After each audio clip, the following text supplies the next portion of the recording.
As we discuss granny core today, I think I am going to be focused a little bit more on the styling trend of, let's call it business casual grandma core. And the reason being, if I am honest with you, first thing that pops into my mind when we start talking granny core is house dresses. It would be appropriate because very much of granny core is about the comfortable, lived in, flowy, casual vibe. But again, we're going to kind of skip over that, and I'm already sorry if I planted a visual in your brain. So let's get back on topic and discuss granny core as it pertains to, maybe a little classier grandma.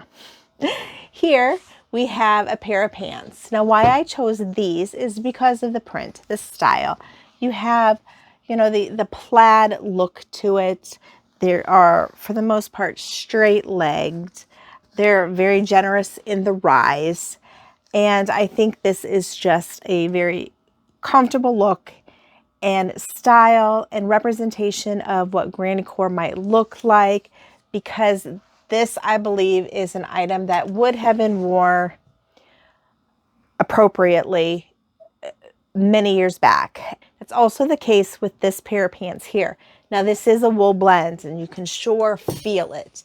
And even the brand is Jones of New York. Now, Jones of New York has been around a little while, but the overall style, at least in my opinion, is granny core. Again, you have a very high rise, you have flat front, you've got the clasp and the button zip closure. In this case, it's going to be wide leg, just very old school business, for lack of better words. Old school business is probably pretty appropriate with this particular pair of pants. I categorized it a little bit in the granny core because it is not your typical millennial, even Gen Xer style. It probably goes back a little bit more than that, but it is still worn in some circles and still embraced, especially the wool. Wool is timeless. I think people still seek out wool and wool blends, and this pair of pants is just that. I think it is a good representation of granny core without the whole, house coat, house dress look. I don't know. Let me know what you think. Do have a couple of other examples in the way of shirts and tops. Okay, I pulled a couple of items here that I think, again, helps define that granny core fashion style. I chose a cardigan because how many of you remember seeing grandmas in warm, cozy cardigan sweaters or sweater jackets? I know I have that memory, and I think that this oversized cardigan is a perfect representation of granny core because grannies loved their cozy sweaters, their cozy looks, and I think this is a perfect example of that. A couple of others that I have here is that Argyle. Argyle is a print that, again, is iconic. It's timeless. It comes in multiple forms, from socks to sweaters.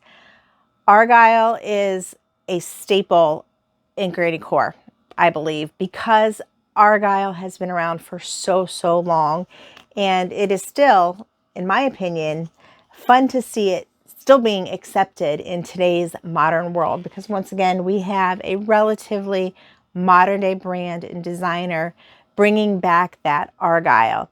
Again, you can touch a little bit on that whole retro or classic look going on, but Argyle, I believe, is timeless and deserved at least a nod in the direction of granny core styling. Now, this other sweater that I have here, I didn't choose it so much because of the style per se, the print, but because of where it came from, JCPenney. Now, if you're anything like me, you may have memories walking through the mall, walking through JCPenney's as a small child. JCPenney's was an anchor store for so many malls for so long. I know my grandmother particularly was an avid shopper of JCPenney.